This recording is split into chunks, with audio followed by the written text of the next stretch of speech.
Euzu billahi mineşşeytanirracim. Bismillahirrahmanirrahim. Elhamdülillahi rabbil alamin. Ves salatu vesselamu ala rasulina Muhammed ve ala alihi ve ashabihi ecmaîn. Amma ba'd. Selamun aleyküm saygılı cemaat-i muslimin.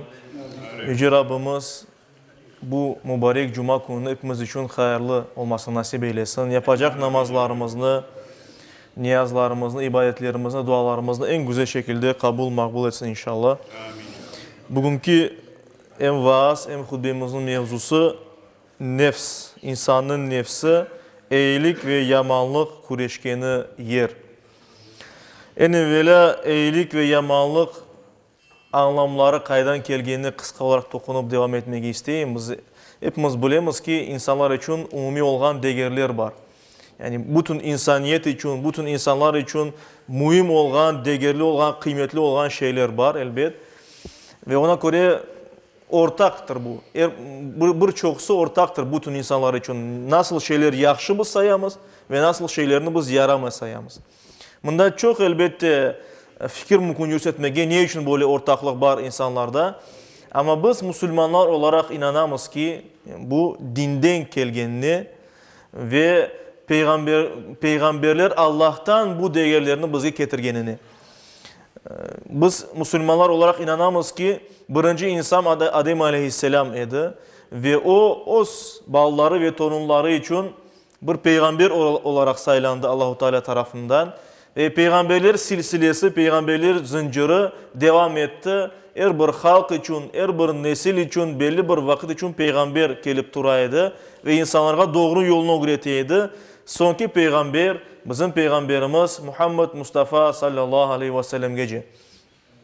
Ve ona göre aytamız ki bütün peygamberler Kur'an-ı Kerim'de buyurulganı gibi la nufarriqu bayna ahadin min rusulih, hiçbir peygamber arasını biz gözetmeyimiz, hepsine inanamız deyip aytamız. Ve buna göre de inanamız ki onlar hepsi getirgenleri din aynı bir din idi. Yani inançları, iman esasları hepsi bir idi. Bir Allah'a inanmak ve Allah'ın doğru tanımak, ama şeriatları farklı olabiliyordu. Ve en sonki din şekli, İslam'ın sonki şekli bizim Peygamberimiz sallallahu aleyhi ve sellem ile geldi. İşte Allah-u Teala insanlarını bu imtihan dünyasına yollağandan sonra onlarını özüne kaldırmadı. Onlara yardım etmek niyetinin, yardım etmek için aralarından peygamberler sayladı. Birinci adamdan başlayıp peygamberimizge kadar ve onlar insanlara doğru yolunu öğretiydiler. Yaxşı nedir? Yaramay nedir? Ona göre biz aytamız ki yaxşı ve yaramay nasıl şeyler yaxşı, nasıl şeyler yaramay olganını biz dinden öğrenemiz. Çünkü Müslümanın esas böyle değerleri o dinden çıkar. Allah'ın aytkanından ya da Allah'ın peygamberi vasıtasından bizge bildirgeninden ya da Allah'ın o sözü Kur'an-ı Kerim'den biz bunu anlayımız elbet. Nefis sözüne geldiğinde bu da bir Arap sözüdür. Bizde başka söz kullanıla hem de onun beraber nefs sözüyle beraber can sözü kullanıla. Yani insanın canı ya da insanın nefsi var deyip aytamız biz. Bunlar sinonim olan sözler dilimizde.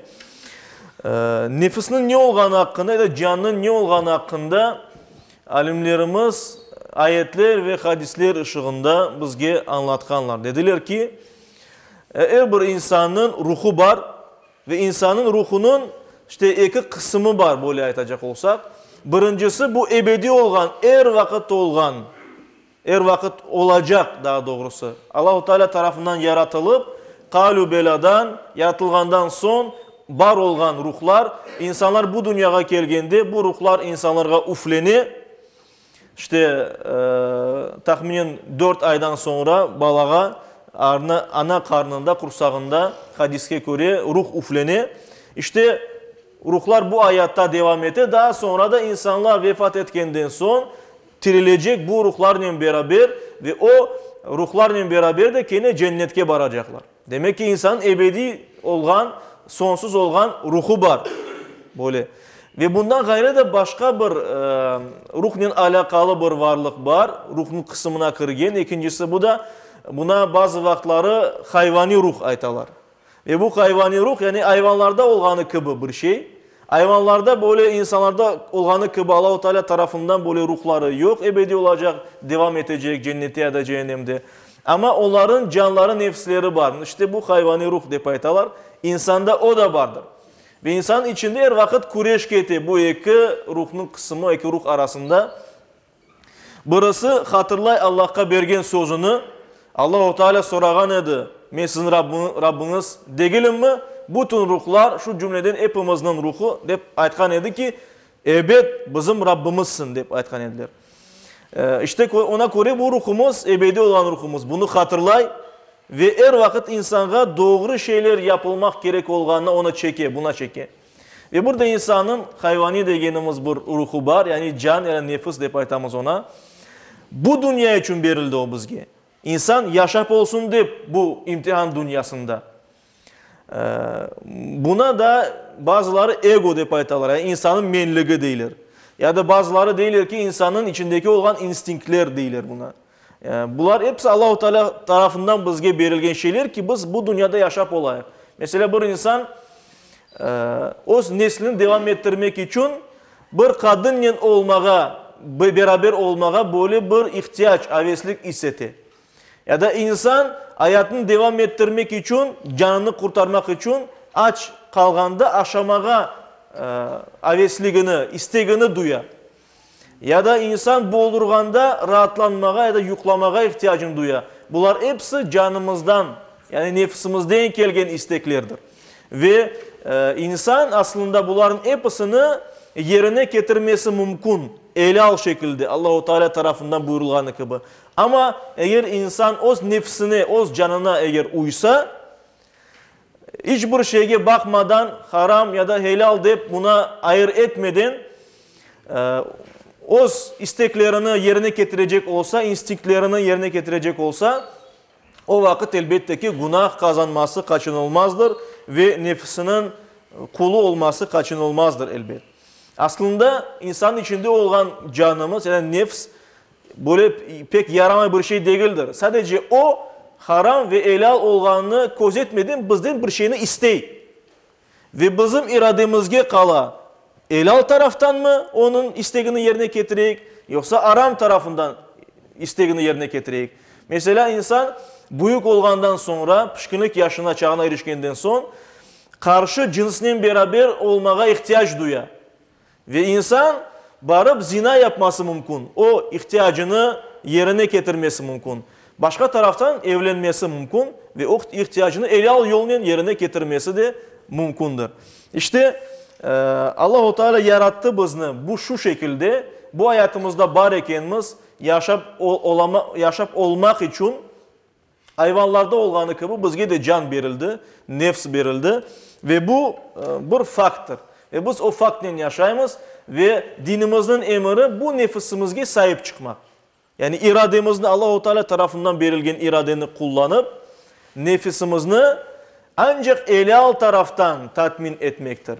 Ve nefisimiz eğer böyle çok günah olan şeylerini istese, çünkü insan her vakit kolaylı olan şeyini istey. Yani evlenmek için para toplamak gerek, işte bilmeyeyim soy sopunu davet etmek gerek, toy yapmak gerek, zina yapmak daha kolay sanki. Başka taraftan mesela bir şey satıp almak için çalışmak gerek, ter tökmek gerek, boldurmak gerek. Başka bir kimseni kırsızlasan o yaxşı gele insana çünkü kolay para koluna gele. Ama onun da bir cevabı olacaktır elbet. Çünkü Allah-u Teala bizge deyir ki bu nefisle beraber bu imtihan dünyası olganını bizge bildirir. Ona göre de bu imtihandan, bu sınavdan geçmek gerekmiz. Sınavdan geçmek için de elbet nefsimizge sahip olmak gerekmiz. Eğer de şeriatımız gözetilmese, hani Allah-u Teala koygan kanunlarga biz şeriat ya da din dep aytamız. İşte din ya da şeriat kanunları gözetilmese o vakit elden çıkabile nefsimiz ve biz onun kulu olmamız mümkündür. Mesela bu haramga yol açabile. Mesela Yusuf suresinde Yusuf peygamberinin sözlerinden bizge böyle buyurula 53. ayet-i kerimede Estaizu billah İnnen nefse le emmâratun bissu. Hiç şüphesiz nefs ya da can günah yapmağa çok emir etir. Yani günah yapmakını çok emir etir. Ve elbette çok emir etkende de biz ona karşı durmak gerekmez ancak helal yolun. Nefsimizin isteklerini yerine getirmek gerekmez.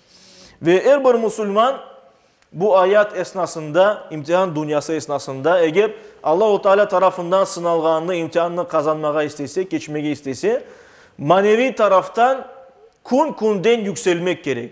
Daha yaxşı Müslüman, daha yaxşı insan olmak gerek, daha yaxşı baba olmak gerek, daha yaxşı akay olmak gerek. Peygamberimiz deyir ki, iki kunu bir olgan Müslüman ziyandadır deyir. Ona göre de iki konu ya da iki yılı aynı olgan değil de daha da güzel taraflarga bargan Müslümanlar olmak gerekmez biz. İşte bunun için nefsimizni temizlemek gerekmez. Ayet-i kerimelerde bunun hakkında çok buyurula. Birçok ayet-i kerime var ki yanda buyurula ki nefis temizlenmek gerek. Neden temizlenmek gerek? İşte günah yapmak arzularından, yaramay şeylerge çağırgan isteklerini yaxşı taraftan, helal taraftan tatmin edip yerine getirip böylece temizlenmek gerek.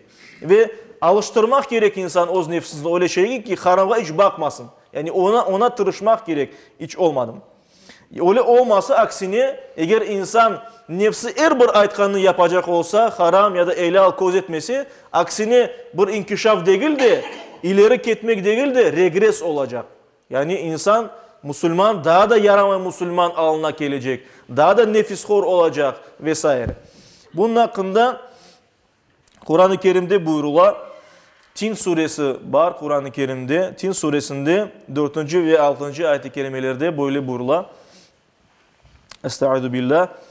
لَقَدْ خَلَقْنَا الْاِنْسَانَ فِي اَحْسَنِ تَقْوِيمٍ Allah-u Teala buyurar ki biz insanı hiç şüphesiz en güzel şekilde yarattık. Yani insan Allah-u Teala bildirgeni gibi en güzel şekilde yaratıldı diye buyururlar. ثُمَّ رَدَدْنَاهُ أَسْفَلَ سَافِلِينَ Sonra ise insanı en alçak vaziyete düşürdük. En alçak vaziyete degende yani insanın erişebilmesi en böyle alçak vaziyet ki o koz etmeyi, haram ve helalını Allah-u Teala'nı bilmeyi ya da Allah'ını bilse de onun kanunlarına boysunmayı. Bu en alçak bir vaziyettir. Ama Allah-u Teala bunda buyura İllellezine amanu ancak iman etkenler bundan istisnadır değil. İman etkenler ve amilus salihat ve salih yani güzel, iyi işler, sevaplı işler becergenler bunlardan istisnadır. Falahum acrun gayru memnun. Böyle kimseler için yani inangan ve hayırlı işler becergenler, dinini kutken kimseler için, onlar için büyük bir ecirdir var. Büyük bir ecir var. Yani öyle bir ecir var ki onlar her vakit ondan memnun kalacaklar.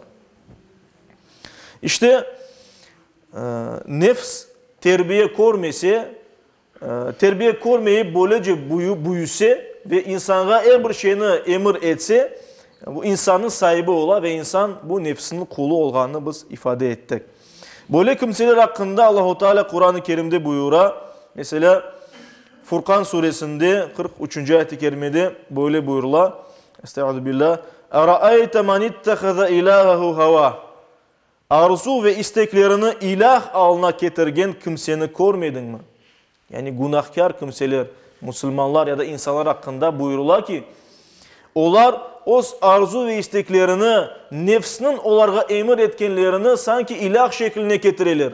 Mesela insan pek çok böyle rahat yaşamak istiyor. Rahat yaşamak için çok para gerek ve o paranı tapmak için onu ilah yerine getirir. Her şeyini feda etti bu dünyada çokça para kazanayım deyip. Buna böyle insanlarını Allah-u Teala Kur'an-ı Kerim'de ana ve onlar yazıksınacak bir vaziyette olganı hakkında bizge bildirir.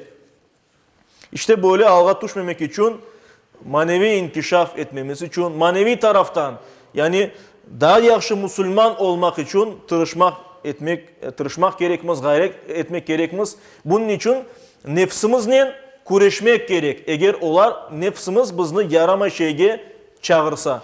Çünkü birden böyle bir istek peyda olan insanda ve o vakit onu toktatmaya tırışmak gerek. Çünkü insan bir yarama şeyini yapmaya istese bile ve onu yapmasa sanki hayırlı bir iş yapkanı dayan sevapını kazanır. Peygamberimiz sallallahu aleyhi ve sellem bizge bunu böyle buyurar. İşte nefis insanın eğer terbiye edilmezse insanın en büyük düşmanı olabilir. Biz bilemiz insanın bu dünyada iki büyük düşmanı var öyle aytayıq. Bu şeytanlar ve onların büyüğü iblis ve insanın nefsidir. Şeytan insana o kadar tesir etip olamay. Niye için degende şeytanlar, biz bilemiz şeytanlar hem cinlerden hem insanlardan olması mümkün. Hatta bazı hadislerine göre deyirlər ki bazı hayvanlar da şeytan olması mümkün. Ama en esası akıllı yerinde olan insanlar ve cinler eğer Allah'ın doğru yolundan ursalar başka insanlarını, başka mesela cinlerini, aysa onlar şeytanlık vazifesini yerine getirirler. Ama şeytanlar sadece vesvese vermeleri mümkün. Yani insana o cin olan şeytanlar ya da iblis mesela en büyük şeytan o da cindir. İnsana vesvese vermesi mümkün. Yani onlara fısıldaması mümkün. Buna bak, buna bunu yapsan yaxşı olur, çok para kazanırsın, bunu yaparsın. Mesela bu kadın senin olur mesela vesaire. Bunun gibi şeyler aytabilir. Ama insanın yaptıramaz öyle şeylerini. Ama insanın nefsi insana bunlarını yaptırar. Çünkü şeytanla nefis birleşkende nefis de böyle bayağı güçlü olsa insana bastıra ve o iradesini kullanıp olamay ya da kullanmaya istemey, günahka bata ve böylece son cevabını verecektir. Allah katında elbet. İşte buna göre de biz nefsimizle en güçlü düşmanımız olabilecek nefsimizle kuruşmak gerekmiz. Ve bu kuruşun ne kadar büyük olduğunu Peygamberimiz sallallahu aleyhi ve sellem bizge anlattı. Peygamberimiz nefsinin kuruşunu cihadka okşattı. Yani cihad bilemiz Allah'ın sözünü yükseltmek için, Allah'ın dinini yaşamak ve yaşatmak için yapılan harekettir. Bütün hareketlerdir bunun içine kire. Sadece cenkte iştirak etmek değil de din adına, Allah adına yapılan her şey cihattır. Çünkü cihat sözünün manası da Allah yolunda tırışmak demek aslında.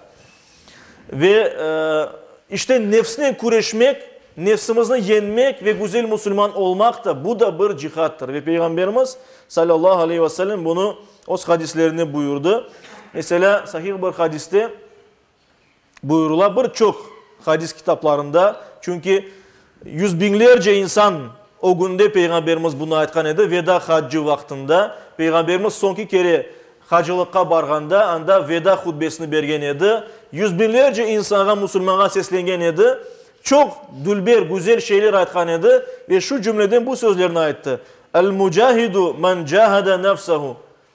Yani mücahid cihat etken kimse nefsinin cenkleşken, nefsini demek ki doğru yola koymaya tırışkan kimsedir diye buyurgan edi. Buna göre de güzel Müslüman olmaya tırışsak biz cihat etemiz. Allah yolunda tırışamız demektir. Ve nefsinin terbiyelenmesi meselesine geldiğinde mutlak nefis yarama bir şey düşünmek de yanlış olur. Çünkü nefis sadece insanın yaşayışını, hayatını yaşatabilmek için, yaşatıp olmak için ondan bir şeyler isteyin. İşte onun için, insan için bir şeyler isteyin. Ve insana kala o yaxşı şeyler verecek mi ona, helal taraftan mı o isteklerini yerine getirecek, yoksa yaramay taraftan, günah tarafından mı getirecek? Ve nefsini terbiye etmesi için ona karşı durmak gerek ve ilave ibadetler etmek gerek, Allah'ı düşünmek gerek vesaire. Bunun için en gelişkin ibadetler biz bilemiz. Namazdan da gayrı oraza gibi ibadetler var. Peygamberimiz onun hakkında çok aytkan. Nefsini terbiye etmek için en güzel ibadetlerden birisi oraza tutmak. Çünkü o insanın nefsinin isteklerini bastırar ve terbiye etmeye yardımcı olur. Ve nefsini birçok vakit böyle büyüklerimiz atka okşatalım.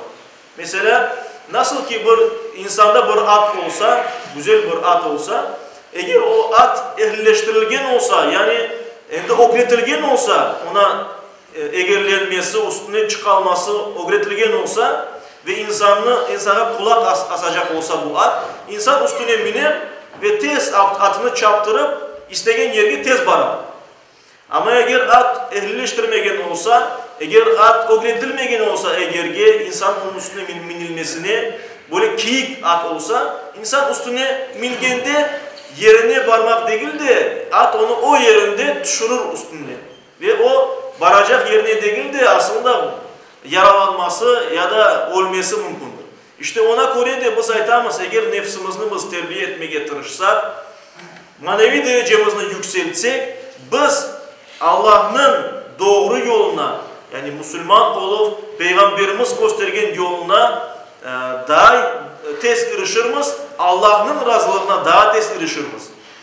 İnsan onun seviyesi, manevi seviyesi büyük olsa, o ibadetlerini yerine getirgen olsa, işte yüreği temiz olsa, her şeyini Allah için yapacak olsa, kıskacası geçken vaazlarımızda aytkanımız, ihlas ya da ihsan derecesine yetse bir insan, o dua etkende Allah onun her bir duasını kabul eder. O bir şey başlaganda Allah ona her vakit yardımcı olur. Tutkan kolu, görgen kozu olur buyurulan hadis-i şerifte olanı gibi. İşte Allah onun dostu olur. Ona her bir Müslüman tırışmak gerek. Allah'tan razı olmak ve Allah'ın razı olan kullarına olmak. Bunun için de elbette bu nefsimizni terbiye etmek gerekmez. O vakit biz inşallah varacak yerimizge tez vararız. Varacak yeri bu Müslüman ise Allah'ın razılığı ve daha sonra cennet.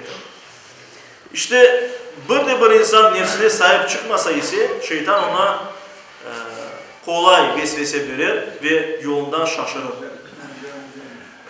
Nefsine sahip olan bir kimse ise her vakit ahiret olanını düşünür ve ahiret için hazırlanır. Ve bizler için en güzel misal bu Peygamberimiz Muhammed Mustafa sallallahu aleyhi ve sellem'dir. Peygamberimiz her vakit hadislerinde birinci yerge ahiretine koyaydı ve sahabeler de Peygamberimizge bakıp böyle umurunu süreydiler. Mesela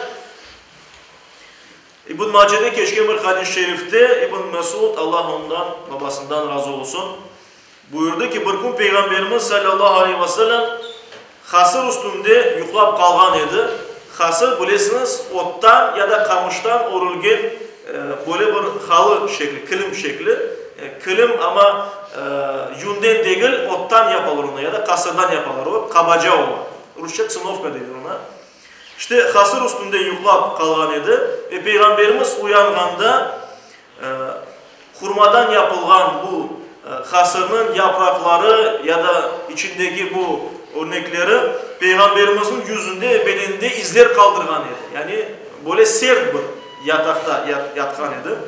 Peygamberimiz bu anını görgen sahabeler yazıksındılar. Dediler ki, geliniz mi sizge yumuşak bir şey getirip koyayık, siz yumuşak yerde yuklarsınız diye. Peygamberimiz sallallahu aleyhi ve sellem buna böyle cevap verdi.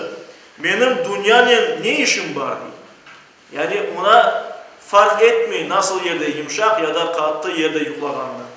Men dünyada bir terek tubunda yaratlangandan sonra gene yoluna devam etken kimse ki bu degendir. Ve Peygamberimiz sahabeler dinimizni kutken herkes anlamak gerek ki bu dünya hayatı kıskadır, tez geçecek. Ahiret dünyası ise ebedidir, sonu yoktur. Gene de Peygamberimiz sallallahu aleyhi ve sellem buyurgan idi. Dünya sicnul mu'min ve cennetul kafir. Dünya mümin kimsenin inangan Müslümanın zindanıdır, hapsıdır diye.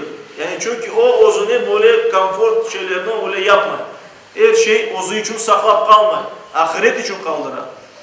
Ve cennetul kafir dediğinde de kafir bir kimsenin, Allah'a inanmayan bir kimsenin cennetidir bu dünyada. Çünkü her şeyini bu dünyada toplar, şeraitini güzelleştirir, daha ziyade toplar, para, mal, mülk, başkalarını düşünmeyi sadece özünü düşünür. İşte buna göre de Peygamberimiz sallallahu aleyhi ve sellem böyle sözlerini ayıttı. Gerçek Müslümanın yapacağı ise elbette ahiretini düşünmektir. Gene de Peygamberimiz sallallahu aleyhi ve sellem buyurganlar gibi Tirmizi'de geçen bir hadis-i şerifte böyle buyurdu. Cennet nefsinin hoşuna ketmegen şeylerden, cehennem de nefsinin hoşuna ketken şeylerden çevrelengen. Ona göre de nefsinin hoşuna gelgen çok şeyler olsa demek ki o anda mukayyet olmak gerek. Çünkü nefis bizni cehennemge alıp barması mümkün.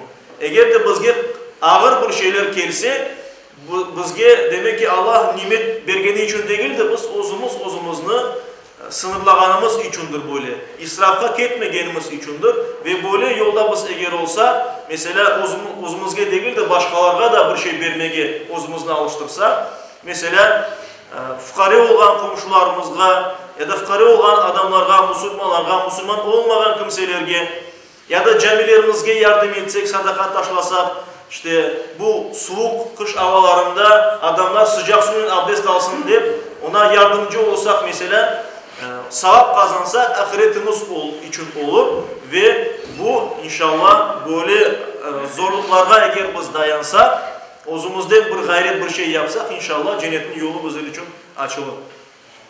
Ve son olarak birkaç dakika kalganda nefsinin temizlenmesi meselesine biz dokungan edik. Ayet-i kerimelerden anlaşılar ki nefis nasıl temizlenebilir? Müslüman da nasıl daha da güzel Müslüman olması mümkün? O da birinciden Allah'ın belgisinden ola. Çünkü Allah özü bazı insanların nefslerini temizleyip, yani insanlarını daha da güzel insan yapar. Başka taraftan Peygamberimiz ayetlerde buyurulğanı gibi, Peygamberimiz öyle bir peygamber ki insanlar arasına geldiğinde onlarını yücelti ve insanlar Peygamberimiz yanında daha güzel insan, daha güzel Müslümanlar olaydılar. Ona göre biz deyimiz ki peygamber etrafında olan sahabeler en güzel insanlar. Çünkü onlar peygamber yanındaydı. Ve ayet-i kerimede, ayette Kur'an'da bildirilir ki Peygamberimiz insanların nefslerini temizleydi. Yani daha güzel Müslüman olarak onlarına yeteydi. Sadece Peygamberimizin yanında olmak, onun sözünü işitmek bunun için yeterliydi. Ve elbette ki bir insan özü nefsini temizlemesi mümkündür. Kur'an-ı Kerim'de bunun hakkında birçok ayetler var. Mesela Ala suresinde Yüce Rabbimiz böyle buyuruyor. Estaizu billah. Kad aflaha men tezekka. Nefsini temizlegen, arındırgan, kurtuluşka erişkendir. Deyip buyurgan. İşte Yüce Rabbimiz her birimizge bu yolda olmak, nefsimizge sahip olmak, terbiye etmek, daha güzel derecelerge erişmek, Allah'ın razılığına varmak ve cennet ehlinden olmak nasip eylesin. Amin.